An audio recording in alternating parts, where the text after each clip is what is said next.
puncak hidup Kristian. Para sahabat Sanggar yang terkasih, selamat berjumpa kembali dalam program Paham dan Terampil Berliturgi yang diselenggarakan oleh Sanggar Bina Liturgi yang dianimasi oleh Bapak Ernest Marianto. Apa kabar Pak Ernest? Baik Nancy, Sehat? puji Tuhan sehat. Semoga kita semua sehat, yang mendengarkan kita juga sehat ya Pak Ernest. Amin. Jadi topik kita kali ini apa Pak? Dalam episode 3 yang lalu, kita sudah berbicara mengenai tanda salib. Dalam episode ini, kita akan berbicara mengenai salam. Salam. Iya, salam, tetapi salam dalam ibadat, khususnya dalam perayaan Ekaristi. Kita mulai dengan apa yang tertulis di dalam buku Tata Perayaan Ekaristi. Coba Nancy baca. Sambil membuka tangan atau dengan cara lain menurut kebiasaan setempat, imam menyampaikan salam kepada umat dengan mengucapkan teks berikut. Tuhan bersama. Dan bersama roh. Apa hanya itu Pak, salam dalam perayaan Ekaristi? Tidak. Tapi sebelum menjawab pertanyaan Nancy, saya mau komentar sedikit mengenai apa yang tadi dibaca dalam buku TPE. Sambil membuka tangan. Ini suatu tata gerak yang harus komunikatif. Artinya dengan tata gerak membuka tangan, imam berkomunikasi dengan umat. Nah, komunikasi ini perlu memperhatikan soal posisi. Misalnya saja pemimpin atau imam ada di panti imam yang tinggi. Lalu umat itu ada di bawah sana. Maka membuka tangan itu mesti mengarah kepada umat begini. Ya. Jangan misalnya ke atas, ya. Itu membuka tangan supaya ini lebih komunikatif. Baik, jadi tentang pertanyaan Nancy tadi, dalam buku Tata Perayaan Ekaristi ada banyak rumusan salam. Jadi terserah imam memilih yang mana. Asik ya, ada banyak salam dalam misa. Tuhan bersamamu. Biasanya kita salam, halo, apa kabar? Selamat pagi. Ya, itu kan salam di luar ibadat, Nancy. Jadi itu salam di kelas, salam di kantor, salam di jalan. Tetapi salam dalam ibadat, dalam liturgi memang berbeda dan maknanya luar biasa. Apa itu Pak maknanya? Maknanya begini. Dengan kata-kata salam itu, imam menyatakan kepada jemaat bahwa Tuhan sungguh-sungguh hadir bersama dan di tengah jemaat. Lalu dengan jawabannya, dan bersama rohmu, jemaat mau mengungkapkan hal yang sama. Bahwa Tuhan sungguh-sungguh hadir dalam diri si imam. Wah, luar biasa. Tuhan sungguh-sungguh hadir di tengah kita. Ya memang luar biasa. Bahkan ini dapat dikatakan sebagai suatu mukjizat. Bahwa Tuhan pada saat itu sungguh-sungguh hadir bersama jemaat dan bersama pemimpin. Masalahnya seringkali kita tidak menyadari kehadiran itu. Makanya sekarang yang perlu kita camkan sungguh-sungguh adalah bahwa pada saat melaksanakan dialog salam ini, imam dan umat sedang menyatakan bahwa Tuhan sungguh-sungguh hadir bersama dan di tengah jemaat. Kecuali itu, ditulis dalam buku PUMR, Pedoman Umum Misa Romawi, salam dan jawabannya dari umat juga mau mengungkapkan misteri gereja yang sedang berkumpul. Boleh nggak Pak, kalau salam itu diganti? Selamat pagi Romo, Bapak, Ibu, dan anak-anak semua. Aduh, sebaiknya jangan Nancy. Sebaiknya salam liturgi tidak diganti dengan salam sekular. Teks salam dalam perayaan Ekaristi atau ibadat itu diambil dari teks Alkitab. Seorang ahli liturgi menulis bahwa salam Alkitabiah hendaknya tidak diganti dengan salam sekular.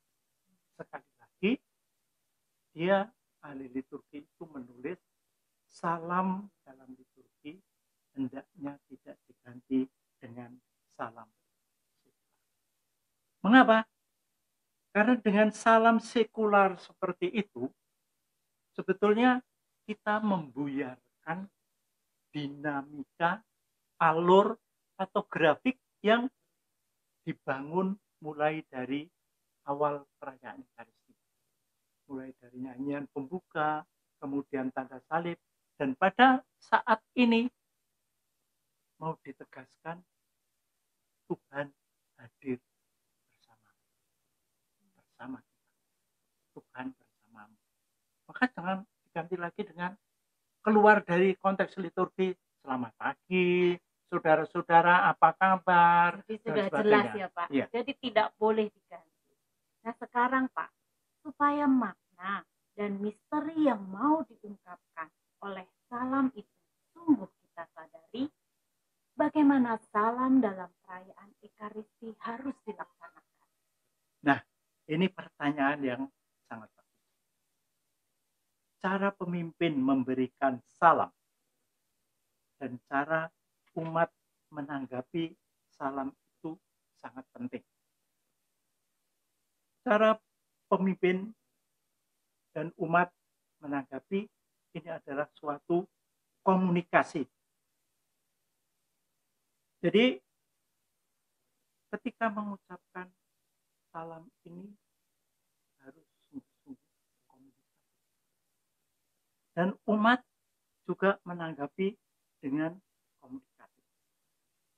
Maka pada saat memberikan salam, komunikasi ini perlu diungkapkan misalnya dalam pandangan mata, dalam mimik, dalam tata gerak tangan.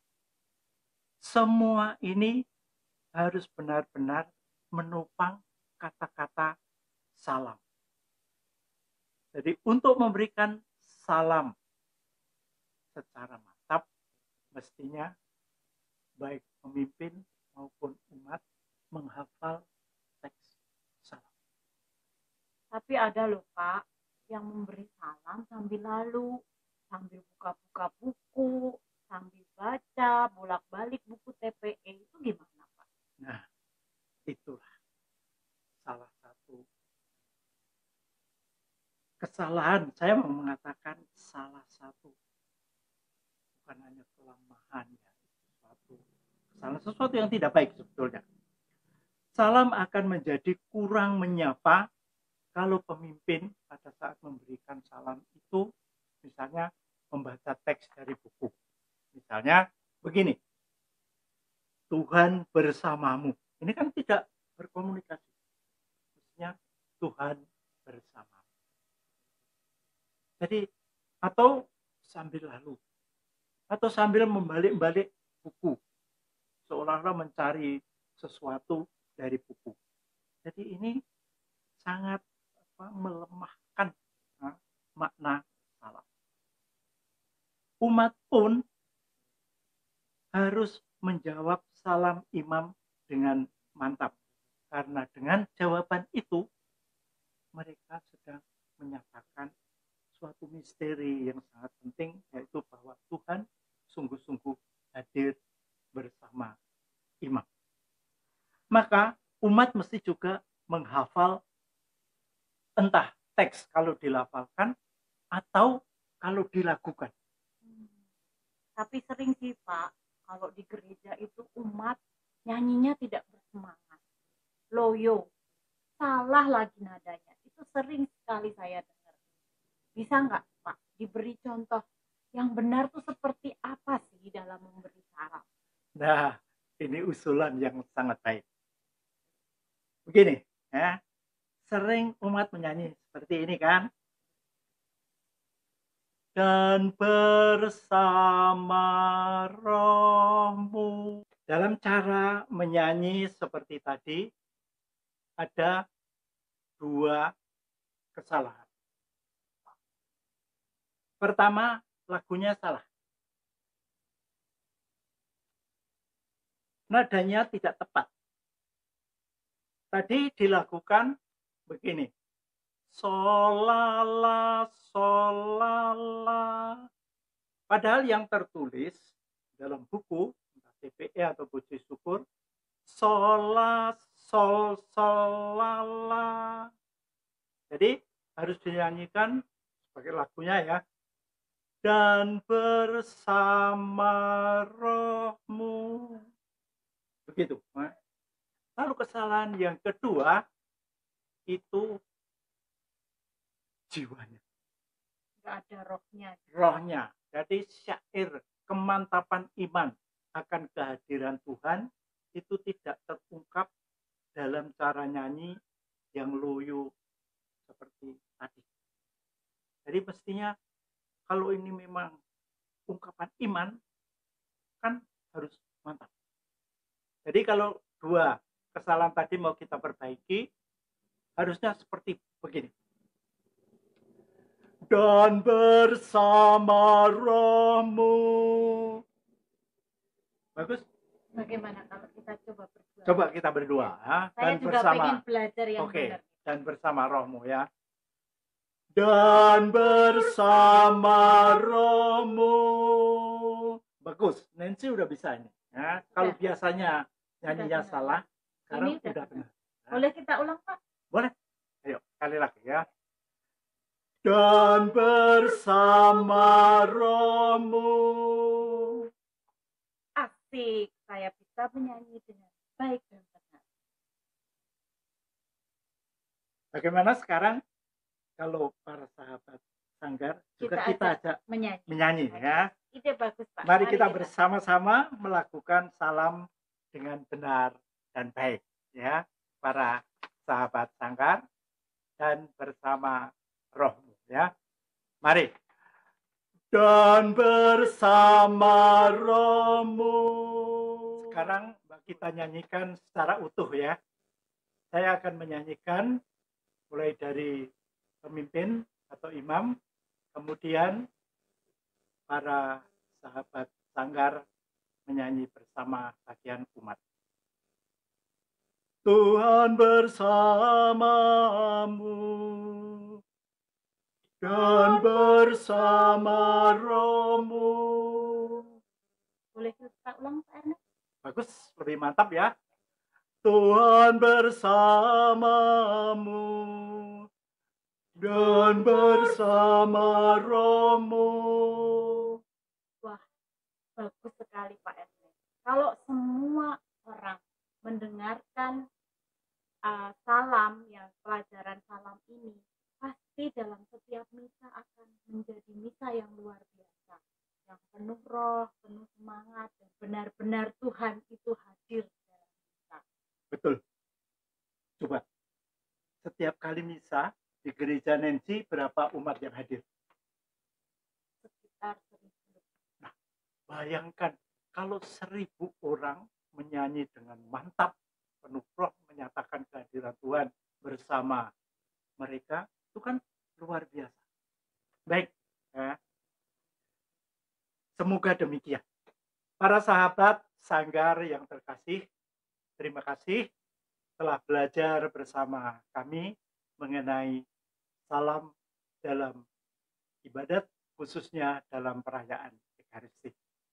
Semoga dengan pemahaman ini kita semua semakin paham akan makna salam dan semakin terampil pula melaksanakannya. Sampai jumpa dalam episode 5 tayang mulai Jumat yang akan datang. Jangan lupa subscribe and like. Kalau Anda belum punya waktu longgar untuk menonton seluruh tayangan ini, sekurang-kurangnya kalah sebentar dan subscribe, baru kemudian menonton seluruh tayangan dalam waktu yang singkat. Salam liturgi, sumber dan puncak hidup Kristian. Tuhan bersamamu dan bersama rohmu.